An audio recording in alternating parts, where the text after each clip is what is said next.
Welcome back to the Evolution of Fighter Planes series.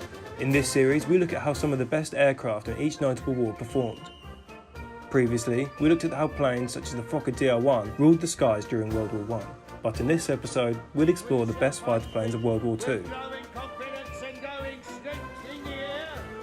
We shall never surrender! The Supermarine Spitfire.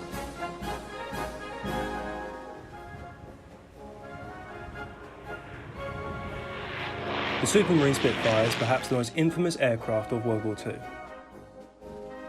Accredited for being the decisive factor in winning the Battle of Britain, the British fighter is hailed for its incredible handling and performance. The Spitfire was a high-performance, short-range interceptor which defended the skies of Britain throughout the Second World War.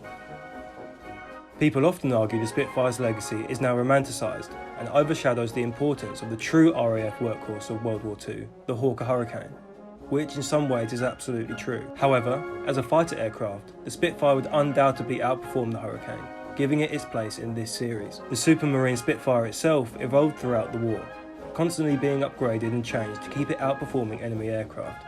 Examples of its improvements include the original 8 0.303-inch machine guns being replaced by 20mm automatic cannons, whilst the 1030 brake horsepower Rolls-Royce Merlin engine, which topped the Spitfire out at 367 mph, was eventually replaced, partly due to its fatal flaw of being flooded when the aircraft operated through negative Gs, causing the engine to stall, by the 2030 brake horsepower Griffin engine, which allowed the aircraft to reach speeds of 446 mph.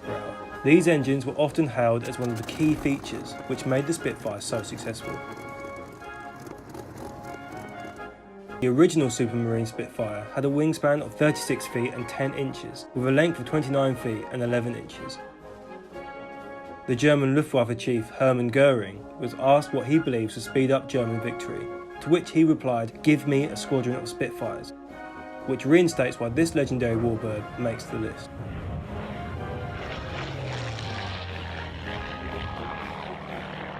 The Focke-Wulf Fw-190. The Fw-190 was one of the biggest challenges to the Allies during World War II.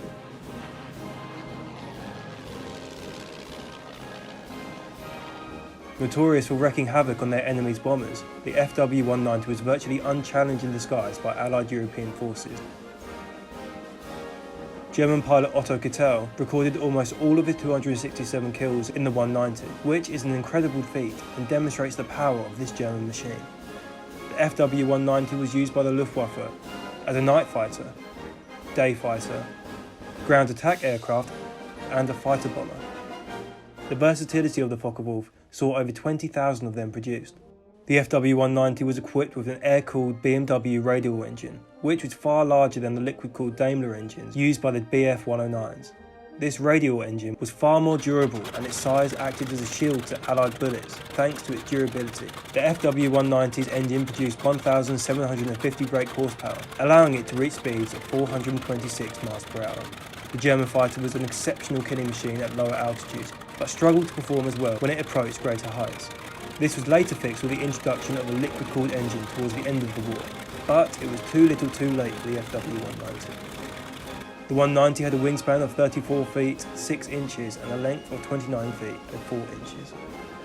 Weapons that featured on the fighter could range from a single 4,000-pound bomb to two 7.9mm machine guns with two 20mm cannons on the wing roots and two 20mm cannons at the mid-wing, making it an incredibly deadly fighter. The North American P51 Mustang.